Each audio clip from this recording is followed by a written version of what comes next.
That's my prediction. I think he's going to make damage. I think he'll be top 3, depending on how everybody else comes in. I think he could mix this whole industry up.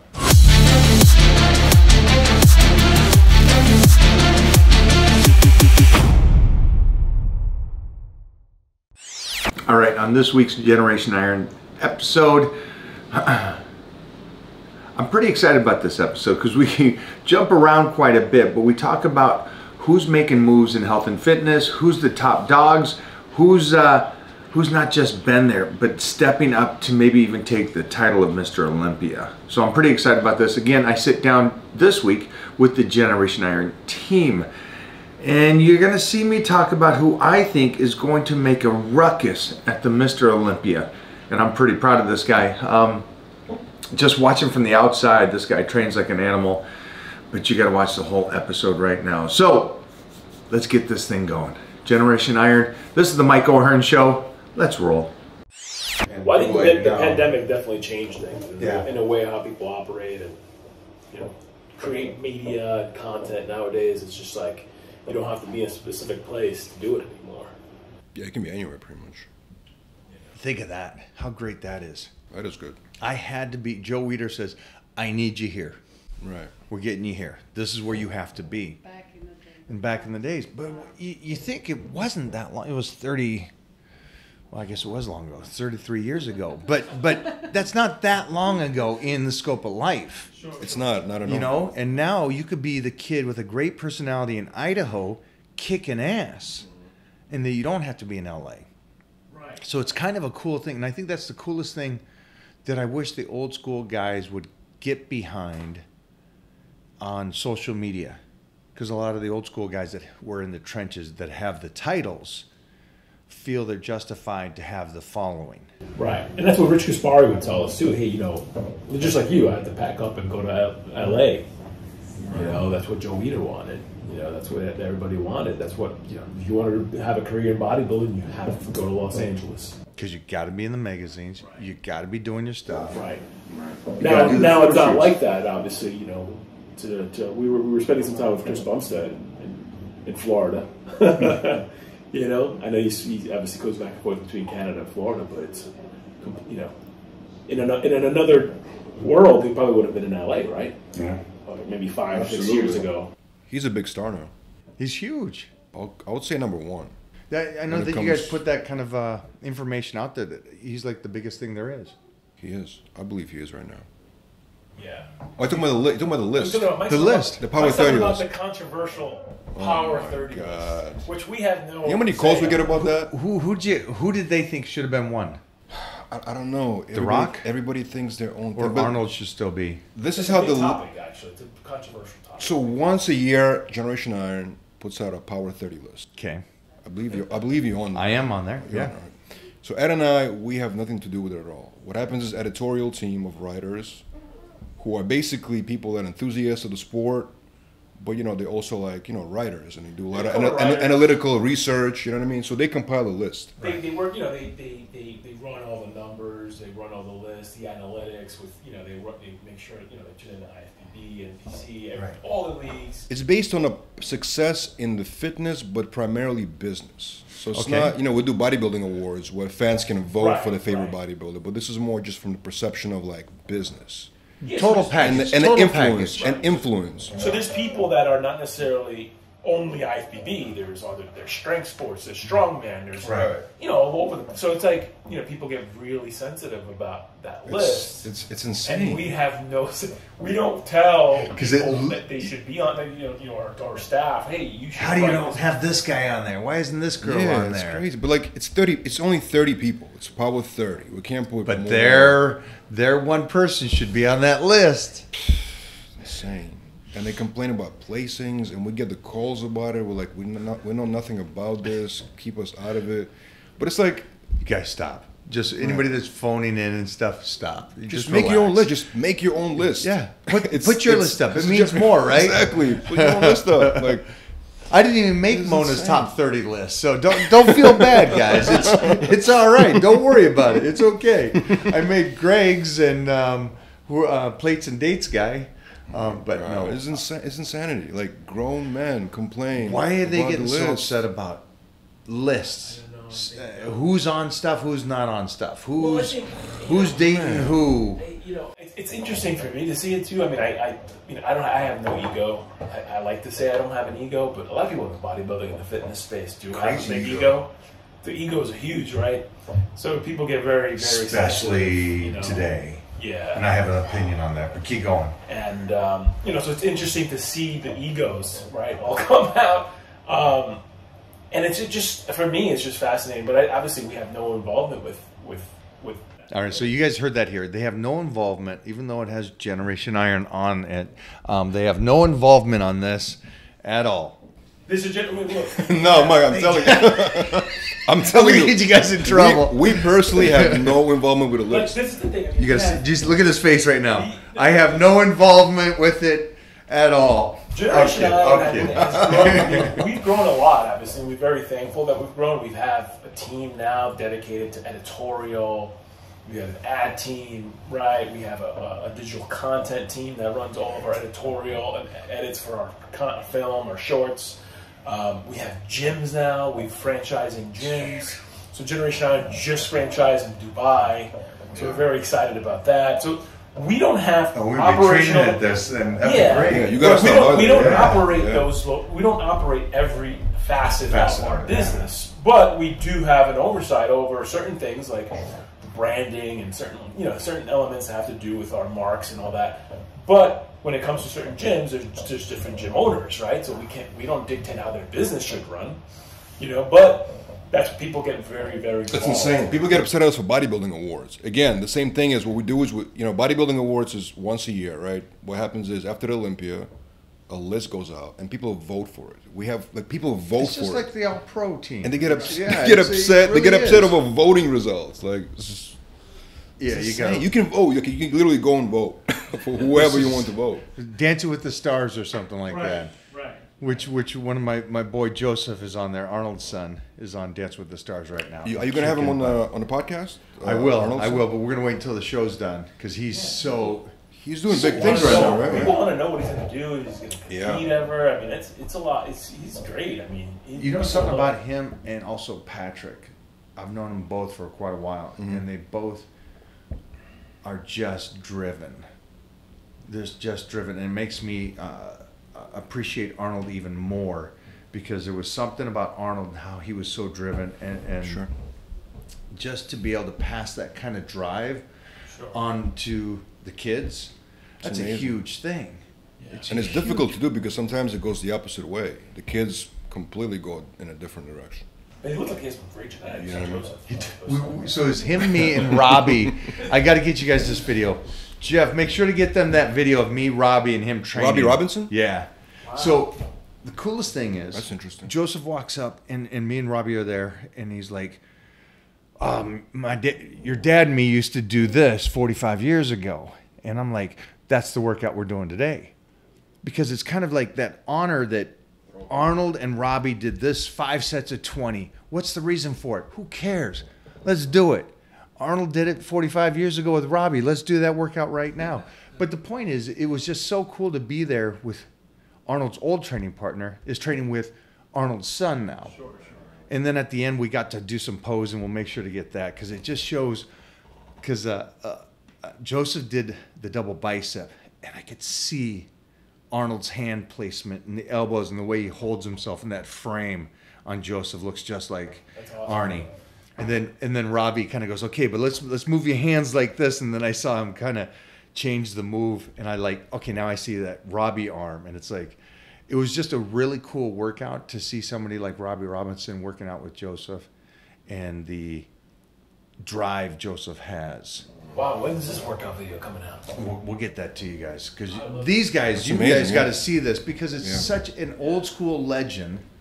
One of the few guys that is still doing it at that level. And Joseph, this up and coming, and he should make the list. And they're going to go, no, he shouldn't. He's not. He hasn't competed. He's dominating. He's on one of the biggest shows there is in the world. Dancing with the Stars is huge. He just finished a couple movies. He works out every single day. He doesn't take his genetics for granted. He doesn't take his door opening family for granted. He works his ass off. Sure. And it's cool for me to be around that because I keep missing those kids that I grew up with. The Barry DeMays by 19 already doing his thing. The Lee Haney at 19 already winning America and driving. Barry's great. But they're guys that never changed that young mentality and they kept kicking ass. Sure. And it's cool to see that in Joseph and in Patrick Schwarzenegger. And he's doing great. Holy cow, look at the shows that he's on. And the Wolves come in. So it's really cool to see that, and I wish more kids out there would take that approach, especially what we said about social media. I'm sure create your own. I'm sure they get so much hate, both of them, Patrick and Joe, just because people think everything is given. You know what I mean? So I'm sure they get so much hate. How do you deal with the hate? You can just ignore the hate. You can't do nothing about the hate. We've had. It's incredible. Everybody has haters, I think. But, of course. But it's interesting. People that are doing things have haters. People that aren't doing things don't have haters. But it's what I've noticed is, you notice like the pages like ESPN, right? Right. If you look at ESPN social media pages, there's a lot of haters on those pages. But the difference is that when you go to the individual influencer, I'm sure you should, and on your page, let's say, you might have less haters because it's your page. But when there's like a platform, like let's say ESPN or Generation Iron, you're getting like a central platform for fitness or whatever, you get a lot of hate. You see all the hate comments on there. You know what happens a lot with Generation Iron? You know what happens a lot with Generation Iron? What I notice is like you make an article and there's a headline, but then there's a long article with context. All they see is the headline, and they comment on the headline without even reading the article. How true is that? How crazy is that? We see that all the time. It's like interesting, but I think people always want to create controversy. I don't know what it is, but people don't read the article, and we get that a lot from talent too. And big names that were like, they're getting upset or whatever. Why'd you put that? Because those are called dog whistle, is it not? The proper terminology for a writer, that's a dog whistle. That's supposed to get your attention. And it should be... they call it clickbait. Clickbait, okay. But clickbait is, to me, what clickbait is, like, if you see a headline, but the context is nothing to do with the actual... Oh, okay. You know what I mean? Yeah. If I put a video, Michael Hearn falls in a supermarket, but then the video is just you sitting here, that's clickbait. You baiting him to check it out. But if it's actually, like, if it's an article, the headline kind of coincides with what's in it, but then you get the context in the article. You know what I mean? Yeah. So that's not clickbait. That's more like you just get a name or... I'm okay with either, though. Because the point is to get them emotional to want to read it. Of course. And so if it says something, I don't care. Michael Hearn does steroids. But everybody does Boom! that. Exactly. Half of them aren't going to read it. They're going to go, I told you so. Oh, let's say we do an interview, right? Yeah. But the headline says Mike addresses steroid use. Yeah. You got to go with the headline that generates... It's people want to see what they want to see, right? So you got to use tactics for people to watch the content. You see what I'm saying? Yeah. We just talked to Bradley Martin about that actually as well. It's like, how can you be mad at that? You know what I mean? It's like You shouldn't be. You can only get mad if it's just complete like nonsense, or if you didn't say that, but it's still there. You know, I mean. That happens even with the most basic stuff. I'll do an exercise where I'll do a partial, but I explain in it. The last 4 days I've gone over extreme range of motion and this and that. Right. And again, they don't even read that. They go, "That's a stupid exercise. You shouldn't do that. It's the dumbest thing in the world. That's a half rep. You're not even getting the sweat." All right, dude. You're just playing the game. I don't get it. Yeah. There's gonna be hate. People focus on the wrong. I mean, they focus on the negative things obviously all the time. I mean, we talk about writers that write about great functional training. Articles, nutrition guidance, things that have beneficial are very beneficial, informative, and people don't focus on the positive, obviously. So people love negative news, and that's another thing. People love negativity. It's not just like if you go to CNN and you see like this explosion happened, Trump did this, and then hey, this guy donated to charity. What do you think they're gonna watch? They're not gonna watch a charity article. They're gonna see the Trump and the explosions and whatever. You know what I mean? Like people want to see drama and that's. You know what I mean? It's a tough thing. I just saw Frank Sinatra talking about he got an award. Yeah, Frank Sinatra was talking about he got an award for giving back and helping. And the reason I liked it is, first of all, because it had to be This had to be back in the late 60s, 70s. And he was up there talking. He goes, it's sad. Yeah. It's sad that I'm getting this award. Because there's a lot of average Joes out there that are doing more than I'm doing. But because I'm famous, I'm getting the reward for helping out. And it's the same thing. It's they want the negative. Point, yeah. They don't want the, oh, I'm going to yell at that guy. He's doing well. It's the guys with the names get both sides. And you got to be able to take the bad with the good.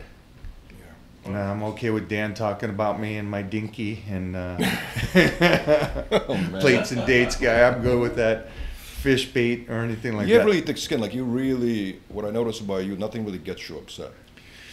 You know what I mean? Like maybe personally something, but like when it comes to you being a personality, you're very like level-headed, which is good. The only thing that gets me upset is just my own stuff, my own push and drive. I want to be ready. I want to do that stuff. But the outside world hitting me, they're going to talk. And also, I've been, I guess, what do you call it, lucky enough to have been 14, 15 years old. I've been said this. So it's like I've been in this too long to oh, you're right. That's it. That's what got me here. That one little thing. Okay. Enjoy. That's what made it. That's what did it. You can all follow my path on that one. So I'm excited about one more thing for you guys. Yeah. Mm-hmm. I'm excited about that. We're gonna hopefully team up with Bradley Martin. I think I should go over and train with him. Absolutely. Yeah, I think you should. He's a beast. Bradley's a beast. Yeah, I mean, he's doing a lot of good stuff. I mean, and he's fun too. And I think he's rolling now. Did you see what happened to him? Did you see what happened to him? I did. He busted his lip. Yeah. When we actually saw him the other day, he had stitches in his, right? He had stitches in his inner lip. But it's okay. The girl fell on his face. That's a good story to tell your kids one day, right? What happened? I bust my lip, the girl fell on me. It was the girl or it was the plate? She was on the plate. And There's more plates for more dates. Yeah, there you go. There's the clickbait for this. yeah, look, I mean, that would be an epic workout, I think. Yeah. I'm impressed by him. Do I think? Yeah. Yeah, I keep up with anybody.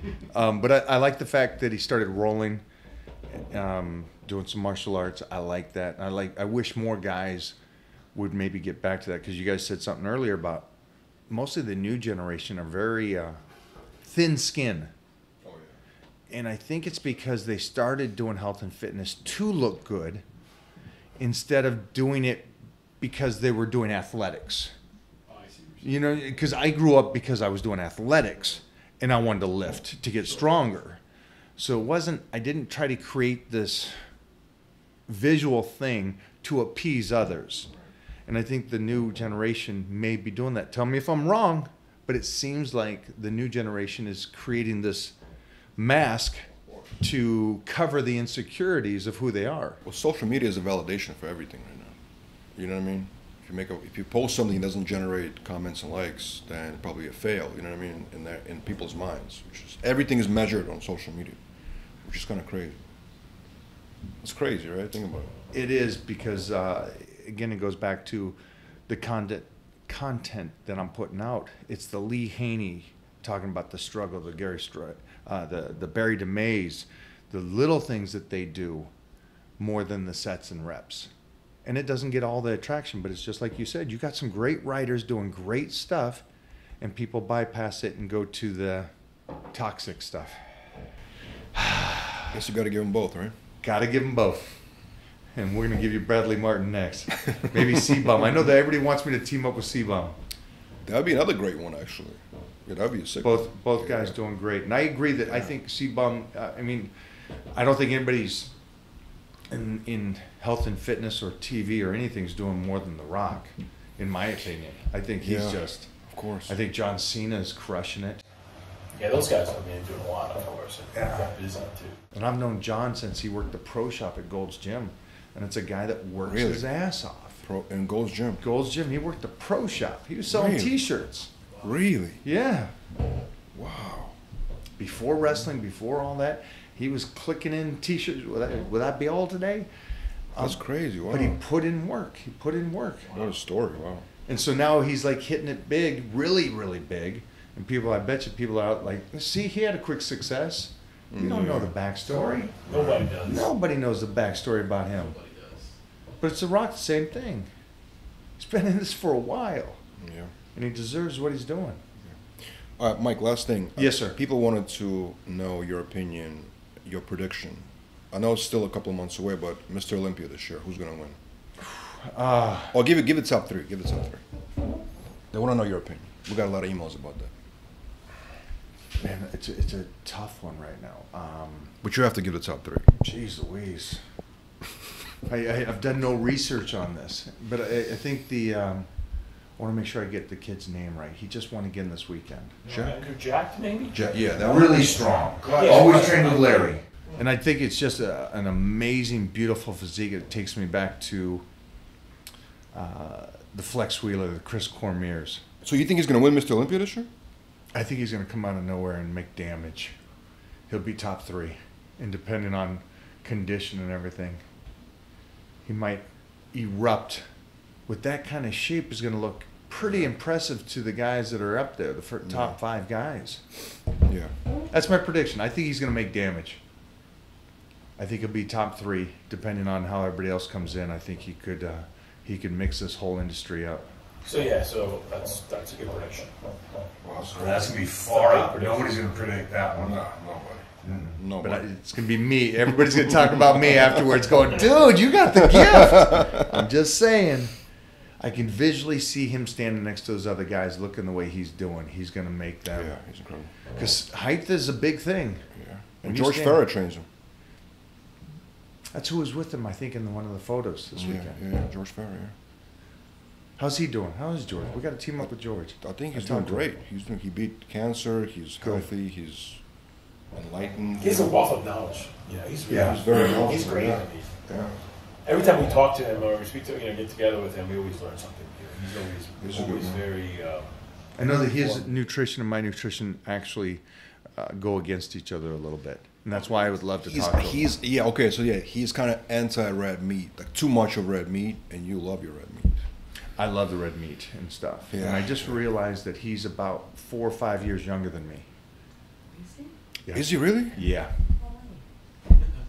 Wow, I didn't know that. I had no idea. So I'd love to talk to him about nutrition and get his point of view of it and see if I can separate his opinion on what's happened to him relative to, and he's a bright enough guy to where he'll be able to articulate. He's also that anti-sugar. He's anti-sugar like. Well, I mean, a lot of people are anti-sugar, but the way he kind of really broke it down to us and really the disadvantages and the horrible effects from sugar was very, illuminating. Right. And really informative in a way where I've never heard anyone explain it the way he has. And I think it would be. How do you feel about sugar? I'm fine with it. Really? Yeah. Again, I definitely got to have a conversation. Yeah, with that's why I think I got to have a conversation with, because there's understanding of, and I think his approach is, let's do everything that might be bad and take it out. Where I think, keep the machine functioning at 100 the best you can. And you can't keep the machine running at 100 if you're removing every single thing, because that's going to weaken it. And that's going to make you, you're keeping the guy in the bubble. Boy in the bubble. No, nothing gets through. Don't wash, don't touch anything, don't do anything.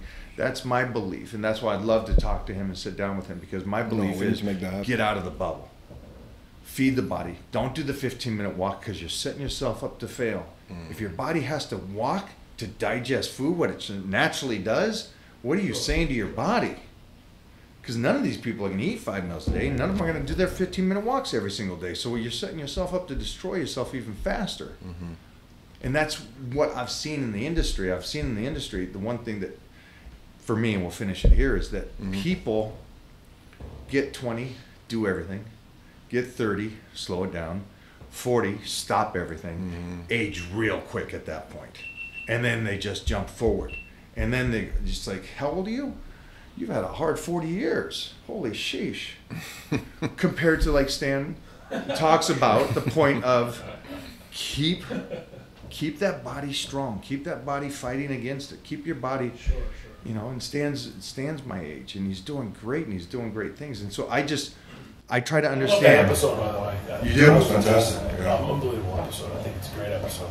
Stan is one of those also incredible minds. He's hardcore, man. Yeah, but his beliefs and my beliefs, I think, is because of what we've done throughout a period of time. Right, the consistency, longevity, and everything. And focusing on the little aspects. Sure. It's not sugar that's hurting you. It's not the steak it's the whole diet that maybe you need to come back on. It's maybe not take out sugar. Maybe it's just a little bit of sugar during this time.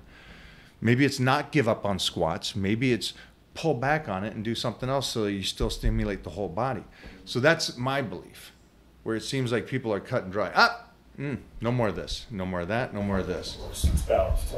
And then you see the decline. You see the shoulders slouch, the tricep gets indented, the knees are bad, the lower back and the butt goes away. You're like... But it's all about developing or having good habits, right, Mike? It's all about good habits. Good habits and understanding that as you age, you have to push smarter and a little bit harder in a productive way. So you can't do 5 sets of 5 anymore. You do 2 sets of 5. But you still do the 2 sets of 5, where everybody goes, no, I'm doing 3 sets of 15 now. Okay, now you just instead of strengthening your connective tissue, now you're just going to deteriorate it. It's like, and so they're finding out those studies, and that's what me and Stan keep talking about. We're finding out the stuff that I did as a kid was setting me up to win later in life, and just be patient. You guys are awesome to hang with. It's good to be able to hang with you again, man. What's it like to drive around with this cat, man? It's great. All right, Mike. Well, that was another good one, man. Thank you guys for having us. And I wasn't expecting to be on here, but I'm happy. You're way too good looking to walk in and not be on camera, right? Holy shit! I was thrown into the fire. I can hear it now. This guy's gonna come in and make a ruckus in the Mr. Olympia. Yes, he is. Andrew Jacked, I think, is going to come in and beat a lot of guys that have been there for a while. He's ferocious. He's got incredible genetics, but he's put in the work, and he's got such a great shape and height that's going to make it tough to beat. So I do see him in the top 3 this year. Thanks for watching this week's episode of Generation Iron, the Mike O'Hearn Show. We'll be back next week with Nick Walker. So I know you guys are going to want to see that. Make sure to subscribe here and to Mike O'Hearn on Instagram. I'll see you guys next week.